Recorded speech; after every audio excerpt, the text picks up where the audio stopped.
Good evening, everyone, and welcome to tonight's panel discussion entitled How We See Us, Black Artists in Conversation. My name is Jennifer Fukutomi Jones, and I'm the Arts and Culture Administrator for the City of Glendale's Library Arts and Culture Department. We are incredibly excited to have you join us tonight for a fascinating conversation featuring some thought-provoking artists and curators, such as Cameron Shaw, newly appointed Executive Director of the California African American Museum, April Bay, artist and arts educator, and Victor Yates, artist and poet.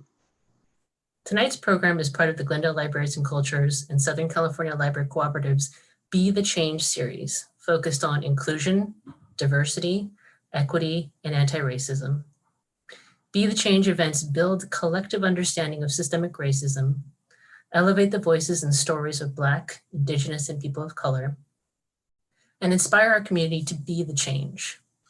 This program and tonight's event is generously sponsored by the Glendale Arts and Culture Commission through funding from the Urban Art Fund. If you have any questions that you would like to address to the panelists during the event, please email artsandculture@glendaleca.gov, and your question will be routed to the moderator. As a kickoff for tonight's event, we wanted to first share an excerpt from Victor Yates' literary protest poem, Death Sentence, as we set the stage for tonight's conversation.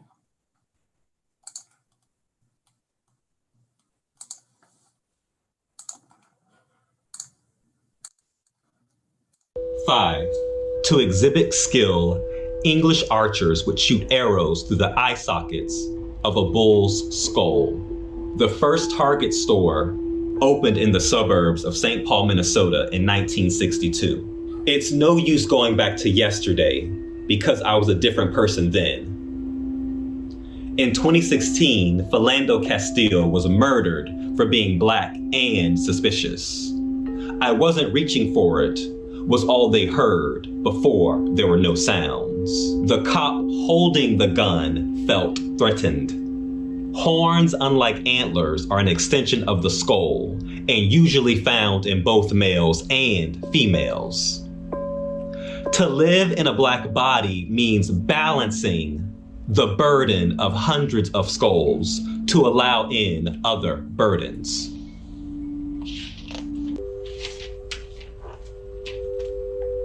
A cop locked his kneecap into the neck of George Floyd for 8 minutes and 46 seconds, killing him in Minneapolis, Minnesota. Across the country, riots broke out following attacks at the hands of the police in 1967. It was called the Long Hot Summer. It's kind of Alice in Wonderland, with the same moving image reshown over and over and over again. So when the bull's eye burned during the protests, no one had to tell me. My skull itched from the shock of new bones as smoke filled my home.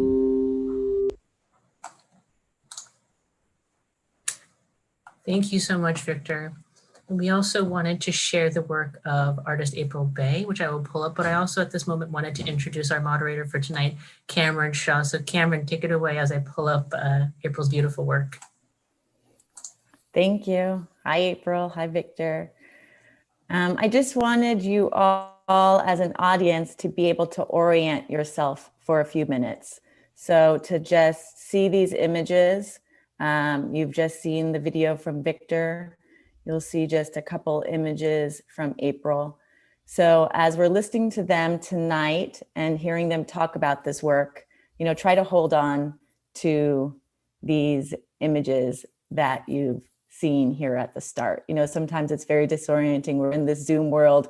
People are talking about things we haven't seen. So I just wanted you guys to have a moment to really connect with this super powerful work. April, I wanted to start with you. Both of you have actually done projects with the city of Glendale. So let's start by talking about those. April, since we have the images up from you, let's start with you. Jennifer, can you go to the final slide? Yeah, this is it. Great. So hi everyone, thanks for having us. I'll jump right into the colonial swag. my project was in collaboration with the Glendale Library and the Reflect space within the library. And they presented me with all of this archival material of Glendale's past, which I thought was really interesting, especially considering its proximity to Hollywood, and California in general as this like haven for Black people, so to speak. And it was a lot. It ranged from the Ku Klux Klan wanting to buy property here, wanting to hold meetings here, to a lot of housing discrimination. And that's kind of where I felt interested, in particular with a story. The article headline said burial of negress is suit basis. And it's a news article about a family that purchased a plot on the Forest Cemetery. And when the deceased, Hattie DeJarnette Hamilton, was being prepared to be buried, they realized either it was on a birth certificate or the death certificate, she was listed as a Negro. And at the time they had the cemetery had the rule that only Caucasians could be buried there. So in finding out this, they refused to bury her, and her family, waged a suit, rightfully so. And it's interesting because this court case is actually used in law school now here in LA locally to illustrate how far law has come as far as like breaking down discriminatory rules and stuff. But at the time, the argument in court was that the cemetery didn't disclose that rule to her when she was purchasing the plot. And she also didn't disclose that she, was Black. And so the court founded that like both parties were ignorantly going into a contract, and the cemetery had to refund all of the money. But the family, of course, was not happy with that, because at the end of the day, it was legal discrimination. And so with Colonial Swag, this is actually a concept of a luxury brand that exists on this fictitious planet that I'm from. So all of my work currently is made from the premise of me being an alien from another planet. And on our planet, we have this high fashion luxury brand that uses the raw material of colonialism from Earth. So in going into this project, I was trying to pull out the raw material of Glendale's colonialism and supremacist past with, colonial narratives. So in the dress, you have the actual article in one of the strip. And I don't know if it's not going to be easy to see in the photo, but this in real life is going to be huge, a lot bigger. And the crown is made out of Glendale's logo and ads from the time. So another part of the archival material were all of these ads that were advertising as like Glendale being the next big city in LA. But the ads also had information in it that hinted there's only white people that live here. So it's great. So you should come because it's great. And I liked that idea of a city branding itself on racism, and that being a positive thing at the time. And then the figure in the middle is an appropriated ad from another quasi-colonial corporation that makes African wax fabric, but it's actually a Dutch company called Vlisco. And so I redesigned the piece that she's wearing for that ad to be the piece for Glendale, encompassing Glendale's colonialism.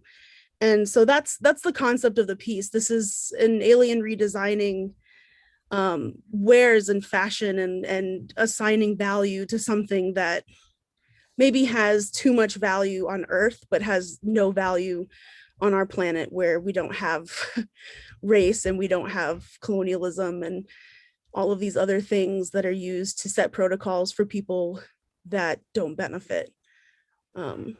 And April, how will folks ultimately experience the work? They're going to be on the metro stops and on, I think, billboards and banners around Glendale. So they're supposed to look like real ads, like, so that when people see it, they're like, well, what is this selling? Oh my God, that dress is so dope. Let me look it up. And then the only thing they'll find is like all of my work about Chinese neocolonialism and like corporatism, and how like these things that we think are so authentic, like African fabric, is actually made by a company that only really went into textiles because they could no longer sell slaves. So I'm hoping that it leads them to dig a little deeper into the project. So we're hoping it actually is an ad. Victor, can you talk a little bit about the project that you created for Glendale? It also uses the history of the city and its racist past. Yes. So my project is titled Death Sentence, and it's a video performance that is a direct response to police brutality against Black bodies. And I really wanted to talk about Black Lives Matter, protests, police harassment, violence, and also the queer identity within the Black Lives Matter movement.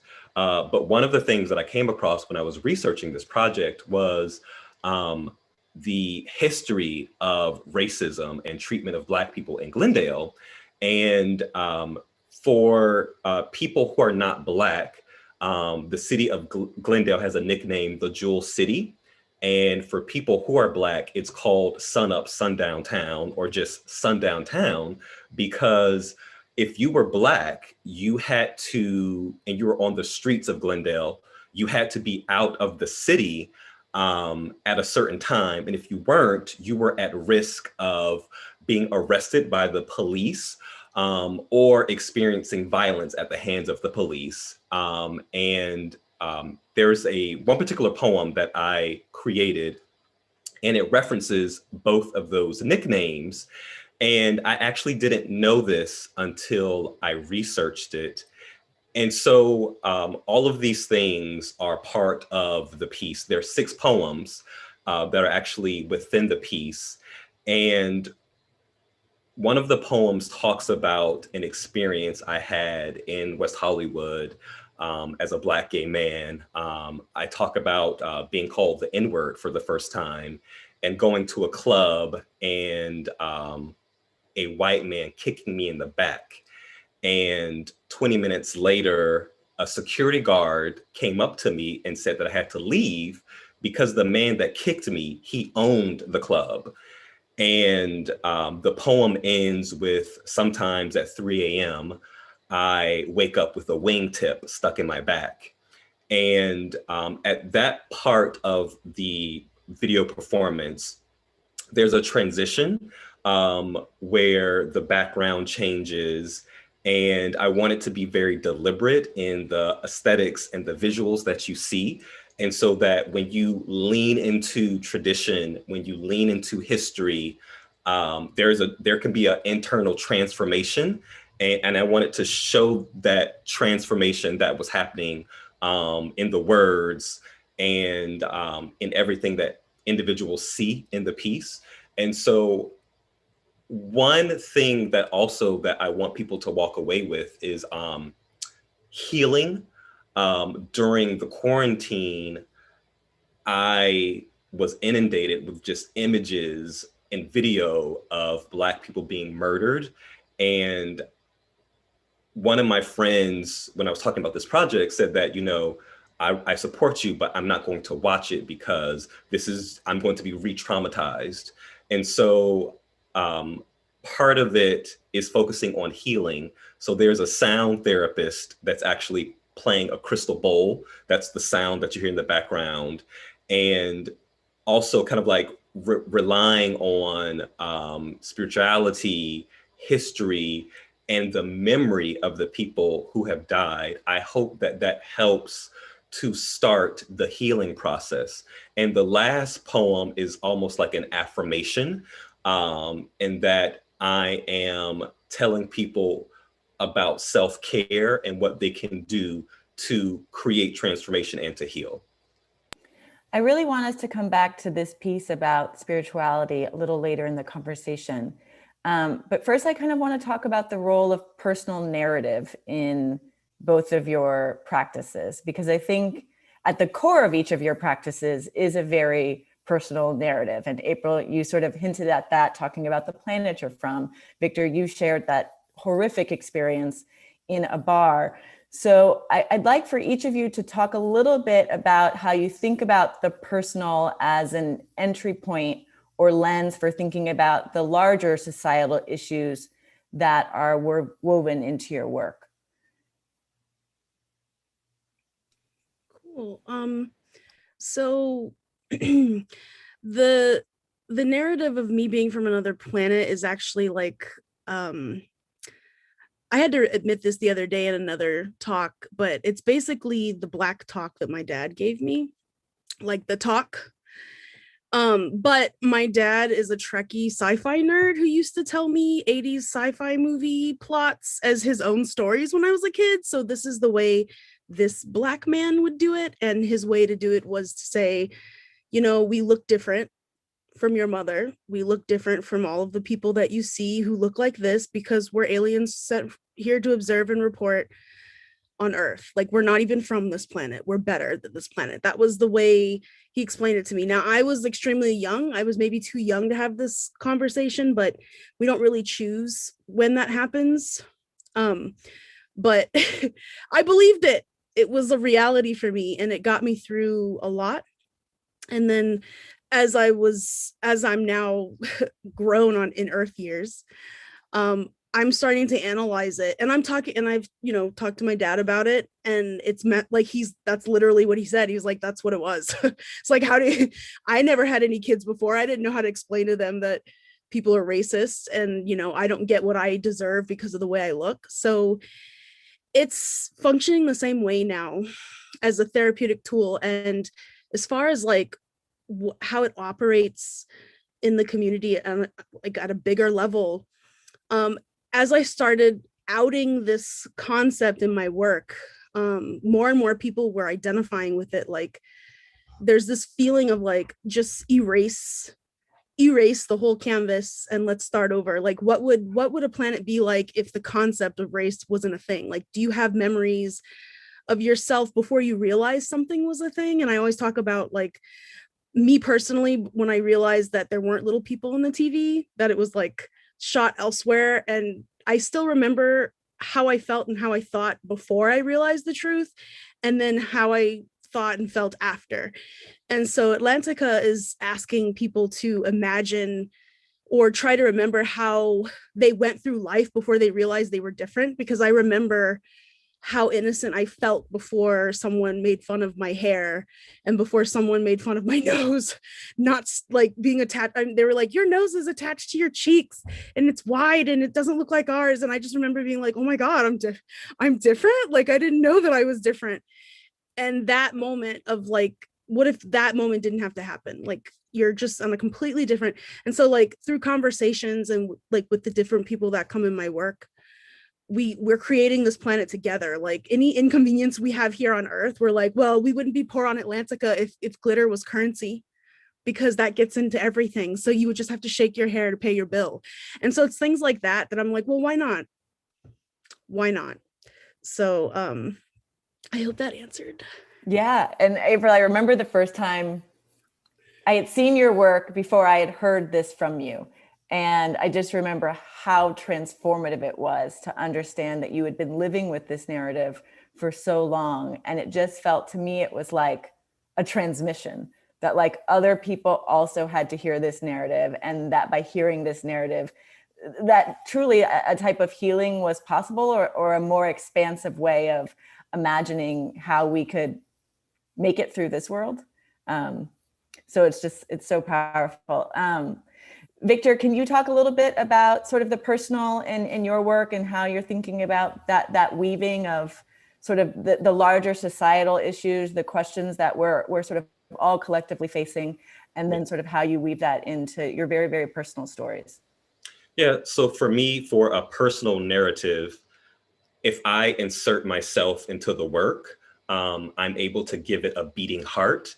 And art that really stands out to me is work that I can, even if it's not visual, I can visualize the person that I'm reading about.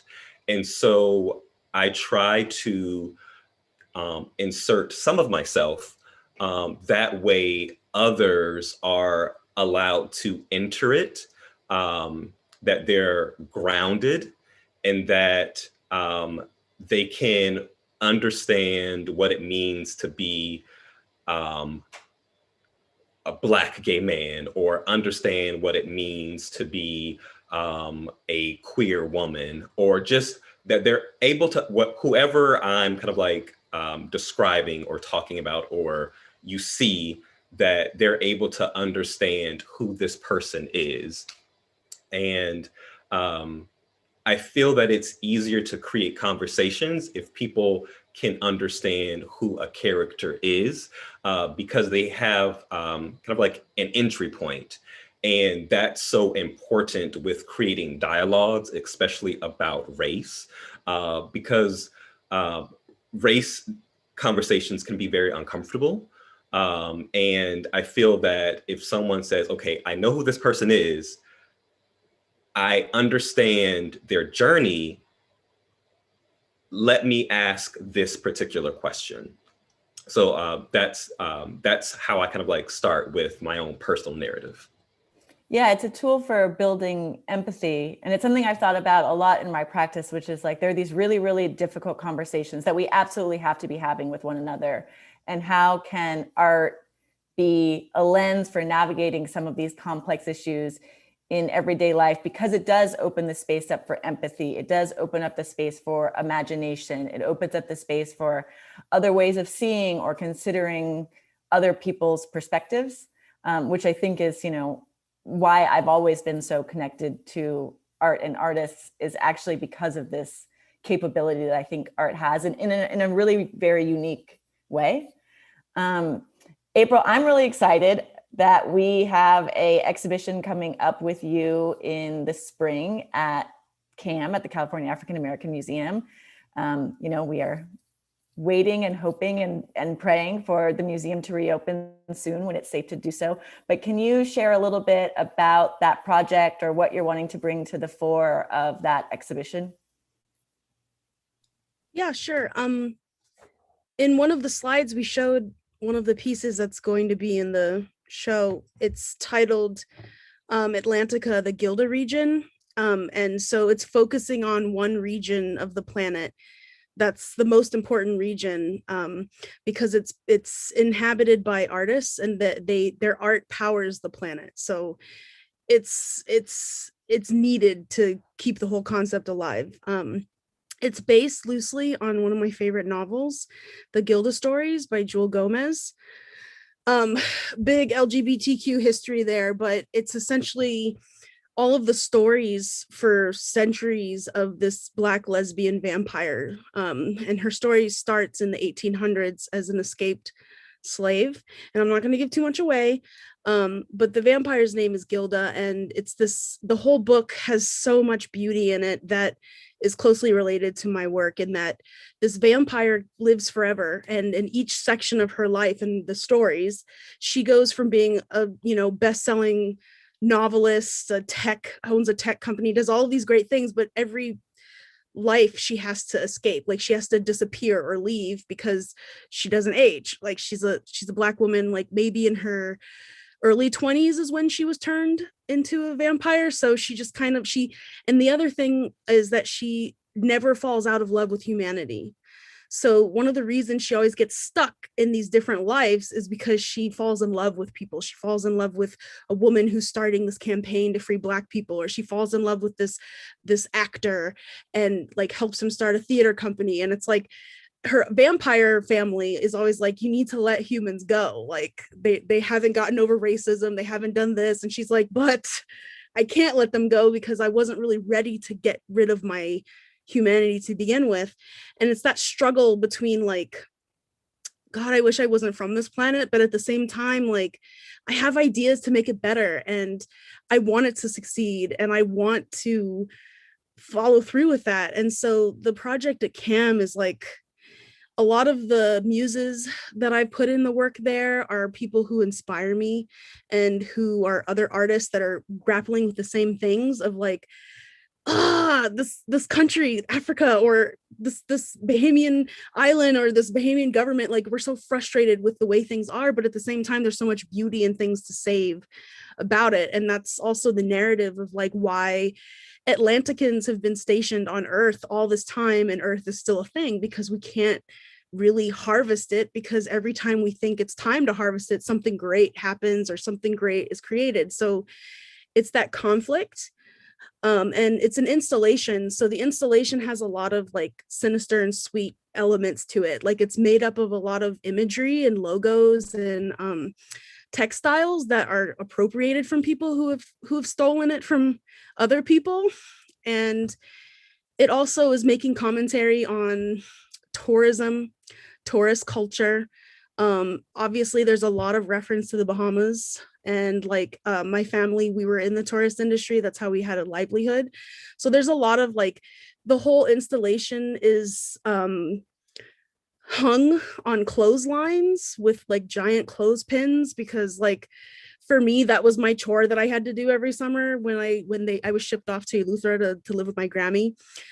It was like a bargaining tool. If I hung all of the laundry, I could leave early and not have to hang out with my cousins all day. So there's like a lot of like imagery and stuff in the show. There's a secret portal installation with plants, and it's like there are a lot of like pushing and pulling of Earth and Atlantica together to show you what it is we like about Earth, because a lot of our ads and commentary is like pulling from Earth and saying, oh, well, the Earth had their women's suffragette movement that was run mostly by white women, but we're going to change that narrative and just put Beyonce's head on all of the stock photos, and we'll say that that's Earth history. So it's a lot of push and pull, satire, nostalgia, but a lot of colonialism too, because that has impacted every aspect of my life and where I grew up in a former colony.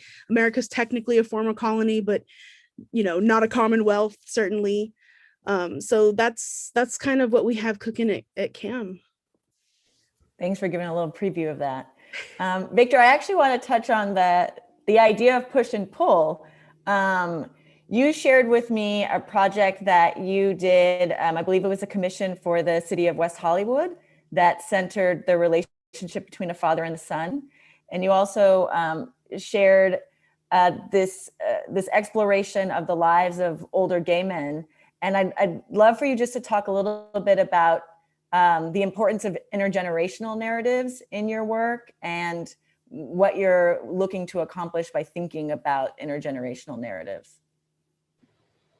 So in 2014, I published a book called A Love Like Blood, and it's about race, religion, immigrant life, sexuality, and how they can disrupt the father-son relationship. And I actually went on like a reading tour with an older man who's Mexican and Jewish and gay. And we were reading in Palm Springs. And he's also a military veteran who he had a dishonorable discharge because of his sexuality. And it hit me that someone who is 18 right now, they might never have the joy of ever sitting down and having a conversation with him.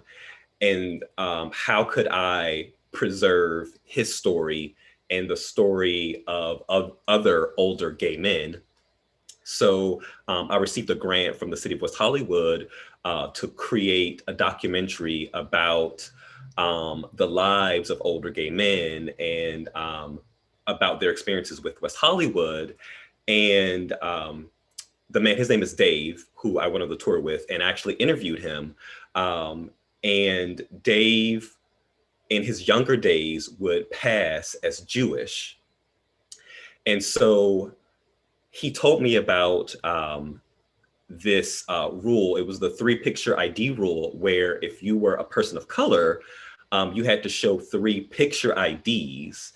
And I never knew this. And I interviewed about 8 different older men, all races. And I learned something new from all of them. And it's just so important that there is intergenerational dialogue about history, about Stonewall, about the the the individuals who helped shape queer history. A lot of that is not going on because of the spaces that exist for queer people. Typically, you have nightclubs or nonprofit organizations. That's really about it. We don't have enough spaces where different people of different generations can like mix together. And so the cool thing about technology and documentaries is that we can access at any time interviews and archival materials to really learn about who we are. And I'm saying who we are, like queer individuals, who we are from older individuals. And that's so important to me. And that's also another aspect of my work, preserving history. And Victor, you mentioned spirituality earlier in the conversation. I said we would come back to it. And, you know, April, when you first told me the narrative of Atlantica, for me, that was a deeply spiritual narrative, right? And, you know, we talked about Star Trek, and, you know, many people talk about the deep spirituality in Star Trek. So I would love for each of you to talk about the ways in which you explore spirituality through your work, or the ways in which it's functioning for you within the practice, and a little bit about why. I'll let you go first. Thank you. So since you brought up Star Trek, there's like something very romantic about Star Trek that I've always liked, is that idea of the prime directive of like leaving things better than you found it, or not messing with it at all. And I think the objective of that was like an anti-colonial narrative, which is like, you know, here's what we did in the past, but in the future we learn from that, and here's what it looks like in the future. And of course, the prime directive in different episodes had wasn't always followed. Now, if everyone doesn't know, the prime directive is like this thing that Star Trek runs off of, like all of the officers, when as they encounter new aliens, the prime directive states that they shouldn't go in and change their history in any way. They shouldn't go in with new technology, or basically they shouldn't colonize civilizations that were there just living and existing before they came about in a spaceship. And within the Star Trek universe, that's a religion. Like that's the religion within Starfleet. That's what Starfleet worships, that and exploring and, you know, seeking out new life forms. For me, spirituality in my work is often related to the anti-homosexuality colonial laws that are still in existence. And also like the cultural stains that, you know, British colonialism and missionarianism caused in like not only the Bahamas, but also West Africa, where I do a lot of my research and where I travel a lot. We have the same issues. And it's so interesting that we're on different continents, but because we were colonized by the same people, we have the same backwards ways of thinking that are very oppositional to our indigenous practices, like as far as spirituality goes and gender representation, or the concept of gender to begin with. And that comes up a lot in the work, especially in Colonial Swag, where I have key figures that in their work also are focusing on the fact that we're villainizing each other based off of rules that were made by people who didn't look like us, and they were made to control us. And so usually when religion, I mean, spirituality and religion is different, right? So the spirituality aspect is me worshiping people I want to worship, ideas and values, whereas religion tends to be something fabricated and imposed on other people. And I tend to have the two things in opposition to each other in my work. Thank you. Victor, I want to hear from you a little bit about spirituality as well. So I didn't grow up in a religious household. And so the very first time that I went to a church, I imagined that this powerful gust of wind would blow me out the doors because of the language that the preacher was using. Like I felt like I did not belong. And so religion fascinates me. A lot of my friends have grown up in households that are religious, and it's strange when you are queer and Black and you grow up in a religious household, how that shapes you, how it changes you, and how it can kind of like redirect you on your personal journey of like coming out. And so it's something that kind of like creeps into my work quite often.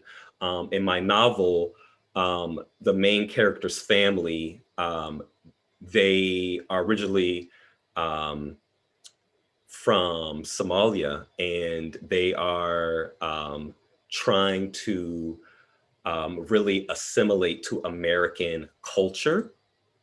And they change their religion. They convert to Catholicism. So something that happens is that if you are converting religions, part of the original religion, um, it never leaves. It's always there. And so what happens in a household where you have figures and symbols of Catholicism, but also of Islam. And so in Death Sentence, the project for Glendale, I wanted to use aspects of spirituality, because sometimes I feel as if like if you lean into, even if it's something that is your own constructed religion, that it can definitely help you to create your own identity. And so in the piece, you will see me lighting candles. For the first poem, you see me light one candle. For the second candle, you see me light two candles. By the end, they're like 30 candles that are burning around me. And so symbols of kind of like burning sage, burning incense, and also like the idea of laying hands. And so in one section, you see someone holding my hand and putting jewelry on my hand. And so it's all a part kind of like leaning into your own thoughts about what spirituality is, as a way to protect yourself against anything that is kind of like disruptive. So it's always there in my work in some shape or form. Oh, Victor, we're going to have you come to CAM when we can reopen. We have a show installed, Enunciated Life, and so many of the ideas that you're talking about resonate with the work that is in that exhibition. It was curated by Taylor Renee Aldridge, and thinking about Black Pentecostalism as a jumping off point for thinking about ideas of surrender, but just all of the words, laying hands, thinking about the dynamic and exclusion of queerness within church cultures. There's so much richness for you there. I can't wait to have you come by. I'm excited. I can't wait.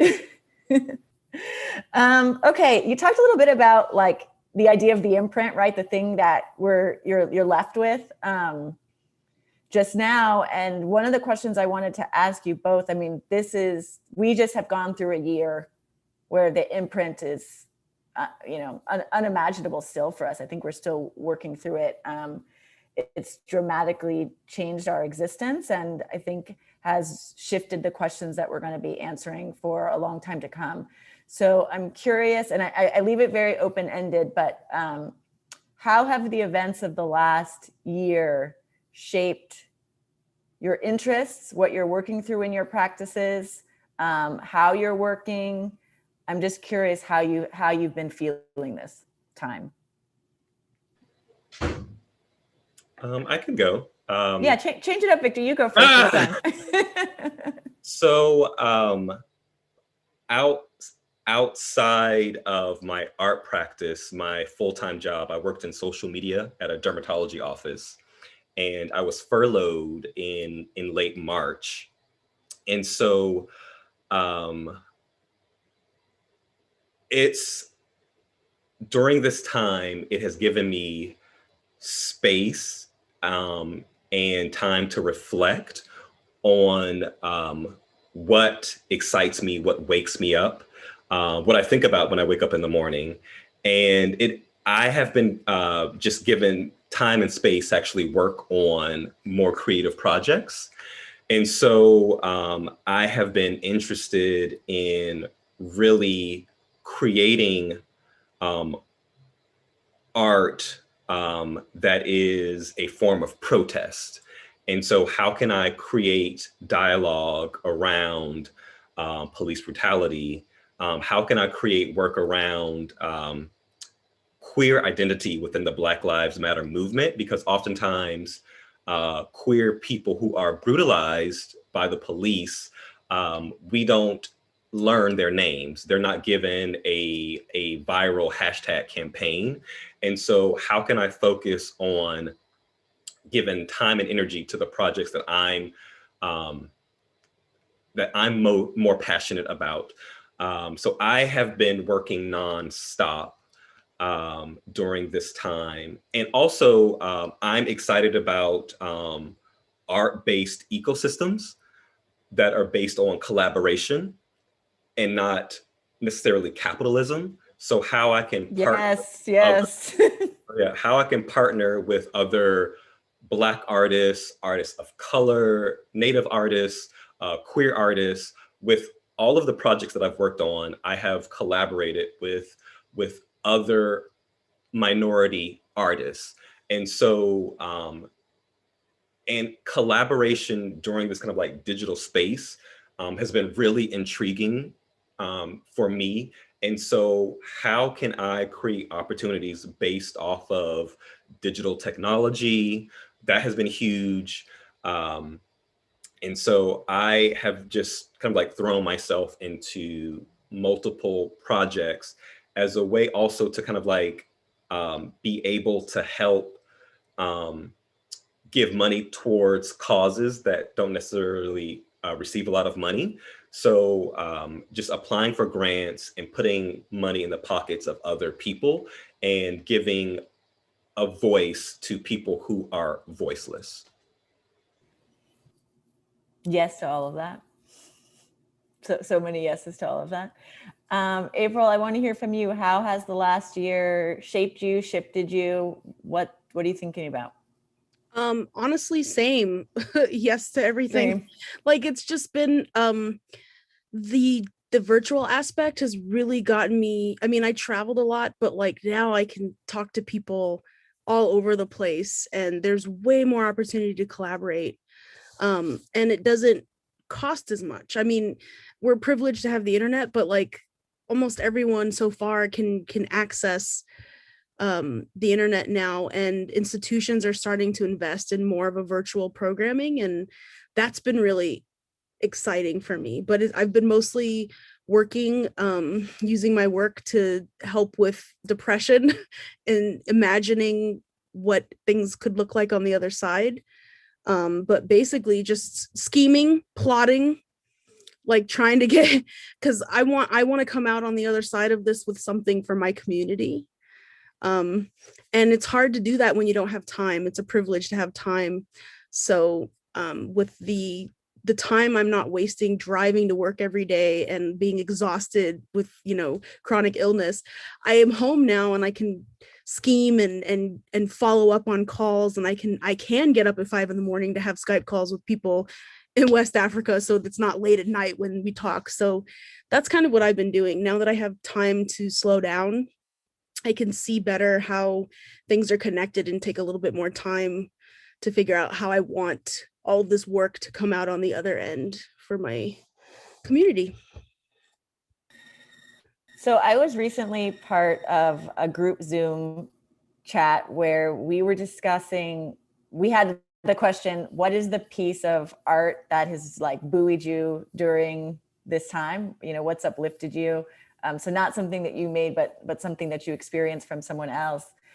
Because this period, I'm so grateful for both of you in the ways that you framed what experiences have come out of this for you that you're holding with you and that are very positive experiences. But there's also been so much isolation and difficulty in this time. And, you know, I just felt like I'm like riding a wave of some days I'm like so appreciative and grateful. And some days I'm just like so grief stricken.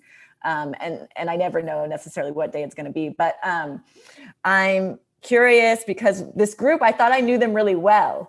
And their answers surprised me so much of the things that were getting them through this time that it just was a thing that I wanted to ask people more and more. So I'm curious, it can be, you know, a movie, it can be a song, it can be a painting, it can be a book, whatever, however you want to define it. But what's been a piece of art that is helping you get through this moment?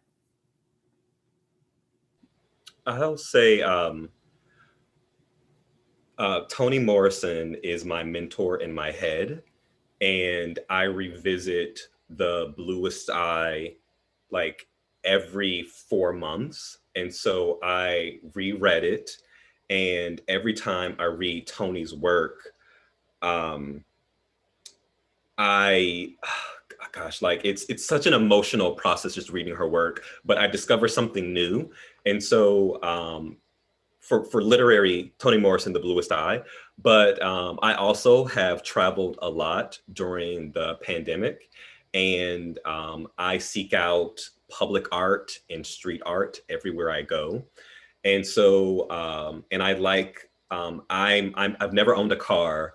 I'm horrible with directions. And so often I purposely get lost in a city and I just walk around, and public art just really inspires me. And I'm originally from Florida, and I've been to Miami at least 7 times since the pandemic.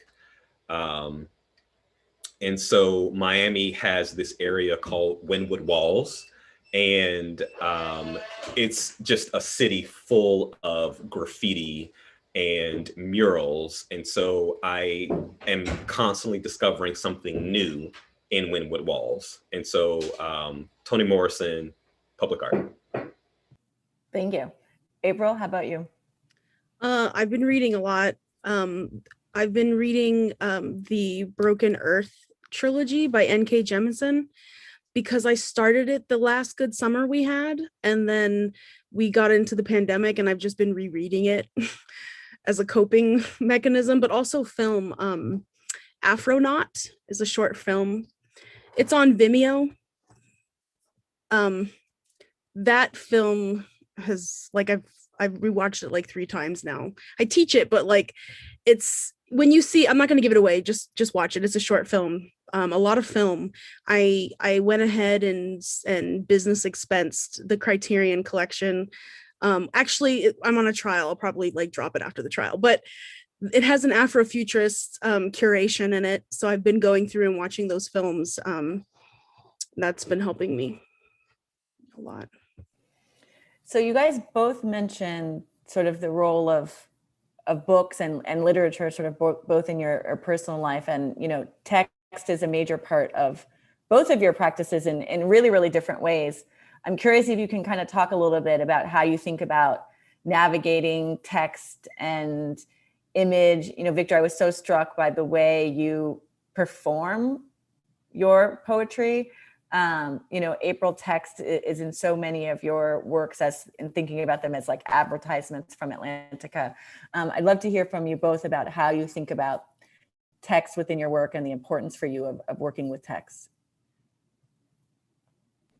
I have been writing poetry since I was 14, but I don't think of myself as a poet. Nikki Giovanni is a poet. Like, I'm not Nikki Giovanni at all. Yosef Komunyakaa is a poet. I'm not there. But when I am writing like poetry projects, it's very performative, in that I can't continue to write without speaking it out loud. And then Maya Angelou is another mentor in my head. And the way that she would perform was as if when she would read her work, it was as if it was for the stage. And so every time I'm reading a work, no matter where I am, I'm reading as if I'm on the stage. And delivery is really important, especially kind of like pronunciation, and even purposely mispronouncing certain words. That's all a part of performance. And so it's something that I'm always thinking about. How will someone else understand this piece the way that I emphasize a word? So the delivery is as important as like punctuation. It's as important as the choice of a word. So that's all a part of it. And then kind of like adding the visual, it's another way to reach more people. And so when I was kind of like working on this project, I had to kind of like storyboard it. So think about it in kind of like images on a page and then how that would translate. And so I'm also thinking about how will someone receive this? Will they understand what I'm trying to do? And so with literature and writing, you can shorten a sentence to give it urgency. And so you can do the same thing with video. You can like shorten something to give it urgency. So I wanted to kind of like create urgency within the video project, but also to allow methods for people to understand what's happening, to give them an entry point. So like all of those things are important to my work. April, how about you? Quickly, I started using text in my work in opposition to designers. Because when I was in school, I was told, because I was a painting major, that design was different. And in particular, graphic designers had a really hard time with my kerning and my font selection. And then as I started investigating how text is used when it comes to juxtaposing it with visual imagery, graphic design, it's coming from like a set of rules and traditions that I was questioning. So in a lot of my work, the text goes off the picture plane. Maybe the font isn't the right font, but that's essentially what it is. It's advertisements at the end of the day is supposed to communicate to as many audiences as possible, but design itself wasn't founded for all audiences. So that's why I use text, is to allude to design conventions. So we had saved a little bit at the end. I don't want to put you guys on the spot, but I am going to put you guys on the spot, which is we had saved a little time at the end for audience questions, but it doesn't look like we have any questions from our audience. So I wanted to know if each of you would pose a question to the other. Is that too hard? Can it be? It can be anything. It doesn't. Okay, it I was doesn't like, have how deep does it have anything to do with be? anything we've said. Whatever you feel like. Okay, Victor, if you could go to any African country for free for as long as you wanted, where would you go?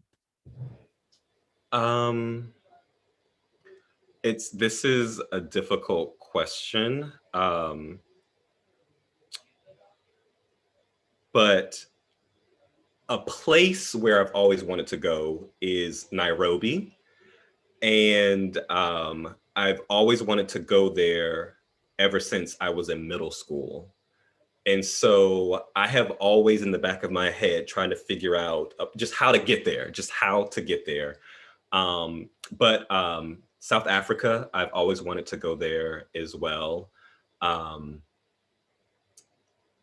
Just, I haven't figured out the right grant to get me there. Yeah. A question for you. So your project for Glendale, it's going to be advertisements throughout Glendale. And I also saw one of your pieces on the LA Metro. Is public art or public practice is how does it create dialogue with a potential viewer over kind of like a piece that's sitting in a museum? Like, is there kind of like a different, is there like a different like interaction? Yeah, I feel like people in the public are more inquisitive. They feel less judged when they look things up or when they ask questions versus when they're in a gallery or a museum. And no offense to museums, but like I just notice people talk about and ask questions and look things up more if it's in public, especially if they have a suspicion that it's art, or if it's art that blends in, or if like with my work, I want it to look like it's blended in. So like for the Willowbrook station, I designed the poster to be literally Willowbrook if it were a space station. So like eventually, like maybe the conversation shifts to Atlanticans just taking over Earth. And so this is what the Willowbrook station would look like in like 30 years or so, because we're close. Yeah. And and so that's what I notice, at least. Like I've done a lot of pieces, they weren't public pieces, but they, like the first piece I did at CAM was a hashtag based piece. So the online part of it was popping. Like people went to the museum and they took selfies, but then they also went online to submit a selfie of themselves because they thought, even though the piece existed, that maybe they could be in the next iteration of it. And that was, it's that ability to like have your safe space to do and ask questions without someone watching and judging you, or you feeling like you're being judged. Not that that really happens, but I just feel like with public art, which I'm just now starting, that's what I'm finding interesting, is that people will find me on Instagram and be like, is this a real thing? And I'm like, it is if you want it to be, you know? And that's what I'm hoping happens. Yeah. So we do have one question that came through in the chat. And I think it's a nice question to end on, thinking about the next generation. What's one piece of advice that you can share for emerging artists of color about navigating identity and race through practice? Or just what's one piece of advice that you would share for young people? I would say, don't be afraid to share who you are with the public. I sometimes teach young adults, and some of my students, especially the boys, they try to make themselves invisible, as if they don't want others to see them. And I always want to tell them that who you are, there isn't someone like you. You are unique. There's only one you. So don't be afraid to invite people in and to just share more of who you are, because people will be missing out if they don't know more about you. And you have the ability to change someone's idea about whatever group you belong to. And so that is so important. So just never be afraid to give more of yourself, because you never know what will happen. Yeah. And I would say this is for like the artists that are like, how do I become an artist type things. I got that vibe from that question. Mind your business. Like, pay attention to your business, like pay attention to your art, be in your studio, focus on your professional development. When you look at other people and you feel like you should have, or you want to know how they got, that's where it starts to mess with your head and come into your practice and really mess with your head. Because like Victor said, you literally are not them, you are you. So if you mind your business, that includes working on your mental health, working on your boundaries, and your art. It's been my experience that when I chase, I never catch anything. But when I mind my business in my studio, people notice, because the work is getting the time and attention it needs, and I'm getting the time and attention I need to be able to function. in the art world. So just don't compare yourself to other people. It's a game. It like does not work at all, because we're all different and we all have different paths. So one more question slipped in. I'm going to paraphrase it a little bit, which is, how do you continue to stay focused on producing healing in your work when the reality of oppressions keep reopening wounds? So where do you find the strength and inspiration to produce healing through your work?